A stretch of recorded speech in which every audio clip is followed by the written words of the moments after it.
Hello everyone, welcome to back my channel. I hope everyone is having a wonderful day. Before starting the video, please go ahead and hit the subscribe button and give this video a thumbs up.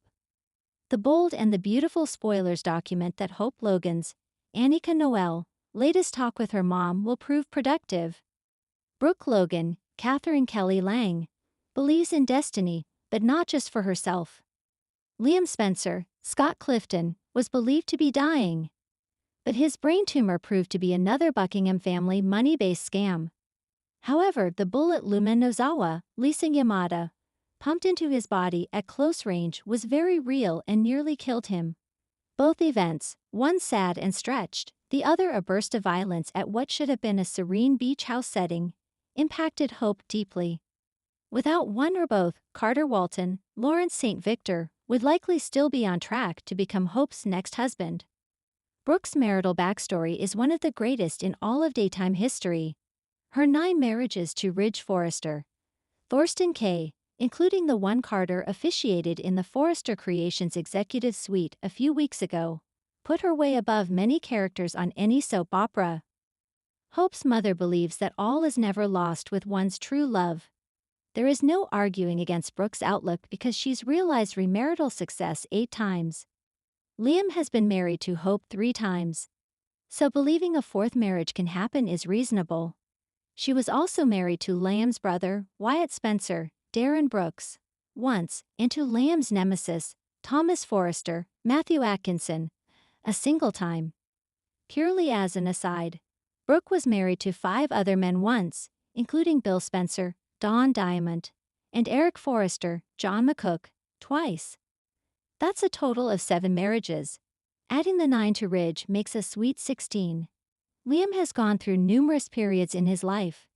Chief among them was his moves between Hope and Steffi Forrester Finnegan, Jacqueline Matsins Wood.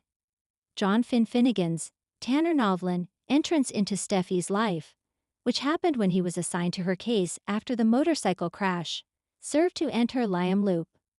But Liam couldn't make things work with Hope, who eventually began to see Thomas in a different way than she ever had before. Announcing that he wanted to reconstitute his family earlier this year was a wink to the fans. The audience knew that meant he'd eventually make another push for Hope. But that was before the apparent tumor and the shot that nearly killed him. Hope responded to Carter's offer of romance. That made sense because they'd been friends for years and were both single. Carter proved to be good for Hope because he treated her well and, unlike Liam, didn't allow himself to be lured away by another woman. Daphne Rose, Muriel Hilaire, is enamored with Carter and easily projects as his rebound if Hope ends her relationship with him. Beth Spencer, Jordan Linariza, talked with her dad. She likes Carter, but he's no replacement for Liam. Beth's heartfelt comments about wanting her parents to reunite also moved Liam's heart, with the same effect likely impacting Hope as well. The Bold and the Beautiful is about to deliver another gut-wrenching emotional storm. And at the center of it stands Hope Logan, a woman who's always tried to do the right thing, even when her heart begs her to do otherwise.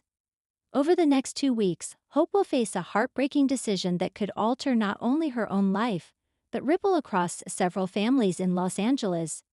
With her romantic life hanging in the balance, her career facing unexpected scrutiny, and a moral crisis brewing, Hope's strength will be tested in ways she's never imagined.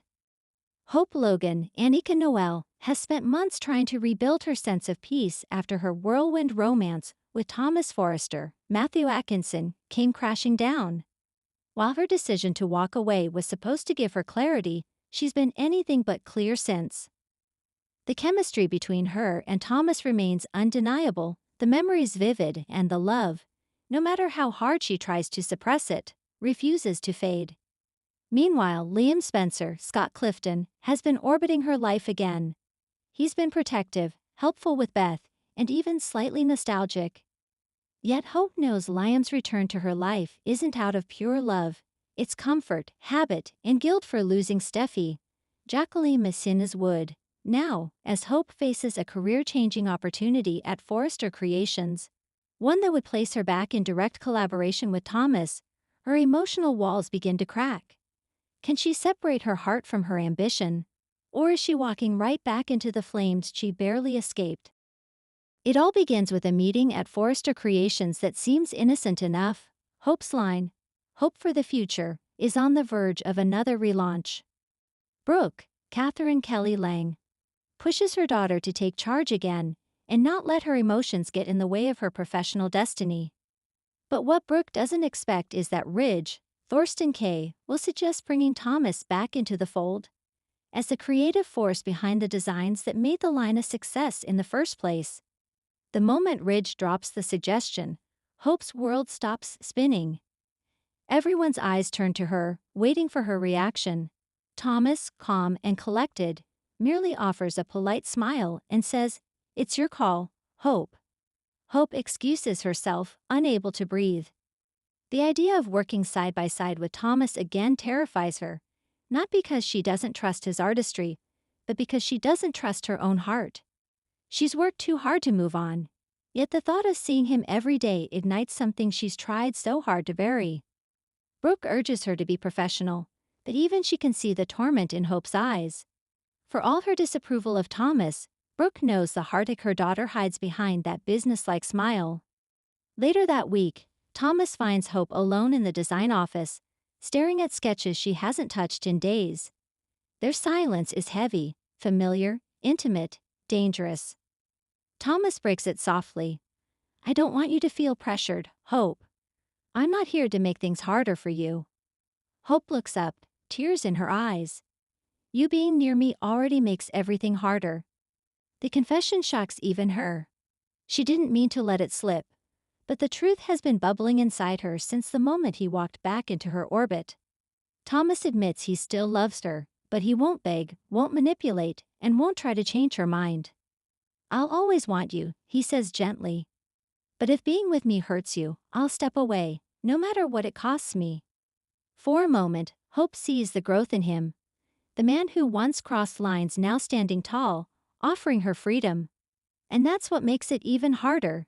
Because the more Thomas becomes the man she wished he was, the harder it is for her to deny what she feels. Just as Hope begins to question her emotional boundaries, Liam enters the picture again. But not as the gentle co-parent.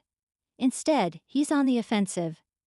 After learning that Ridge and Steffi are pushing to reinstate Thomas on Hope's line, Liam pays Hope a visit. His tone is familiar, protective, but laced with condescension. "Hope, please don't tell me you're even considering working with Thomas again.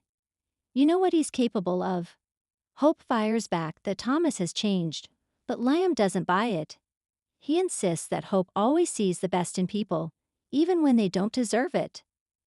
And then, he says the words that make her blood boil: "You're a good mother, but you're blind when it comes to him." Hope's response is sharp: "No, Liam. I'm not blind. I just see something in him that you never did. Potential, compassion, love. Maybe that's what scares you." The tension between them explodes, and Liam storms out. But his words stick with her. Is she truly seeing Thomas clearly, or is she falling into the same pattern again? Days later, Hope finds herself unable to sleep. She returns to Forrester Creations after hours, hoping to finish some sketches alone. But Thomas is already there, lost in his own designs. The moonlight from the skylight bathes the studio in a soft glow, and the air between them is electric. Without a word, they fall into conversation about design, their dreams, and their regrets. When Hope thanks him for giving her space, Thomas replies softly, "You don't need space from me. You just need to know that whatever you decide, I'll accept it." In that moment, Hope's walls crumble. She reaches out, brushes his hand, and for a brief instant, the world disappears. But she pulls back just as quickly, trembling with conflict. "I can't do this," she whispers. "Not again. Not until I know it's right." Thomas nods, though his eyes betray the heartbreak he feels. He leaves her standing there, tears streaming down her face, because she knows she loves him, but love isn't enough if it destroys everything else she's built. Meanwhile, Brooke and Ridge find themselves at odds over their children once again. Brooke insists that Thomas' involvement is a mistake, fearing he'll drag Hope back into emotional chaos. Ridge, on the other hand, argues that Thomas has matured and that Hope deserves to make her own decisions. You can't protect Hope from her own feelings forever, Logan, Ridge warns. Brooke, visibly shaken, confides in Ridge that she's scared Hope will lose herself again, just like she once did with Ridge all those years ago. The parallel isn't lost on either of them. Brooke sees too much of her own past in Hope's present, the same passion, the same self-sacrifice, and the same tendency to forgive what others can't. Their argument leaves Brooke rattled enough to visit Hope directly. What she finds is her daughter sitting alone, staring at an unsigned contract that would officially bring Thomas back into her life. Brooke pleads with her to think carefully, reminding her of all the pain she endured. "Sweetheart, I know you believe in second chances, but sometimes second chances cost you everything." Hope listens, silent and thoughtful, but her expression reveals she's already made up her mind. She just hasn't admitted it yet. The next day, Hope calls a meeting. Ridge, Steffi, Thomas, and Brooke gather in the Forrester boardroom. The tension is palpable. Everyone knows what's coming. Hope looks at Thomas, her eyes filled with conflicting emotions, then turns to the group. "I've made my decision," she says quietly. "I want Thomas back on Hope for the future."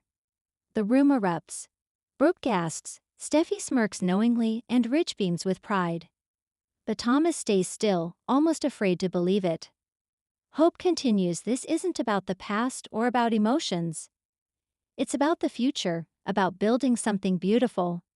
I trust Thomas's talent and his growth. It's the professional choice, but everyone can see it's personal too." As the meeting ends, Thomas approaches Hope privately. "Are you sure about this?" he asks softly. Hope nods, though her voice trembles. "I'm sure about the line.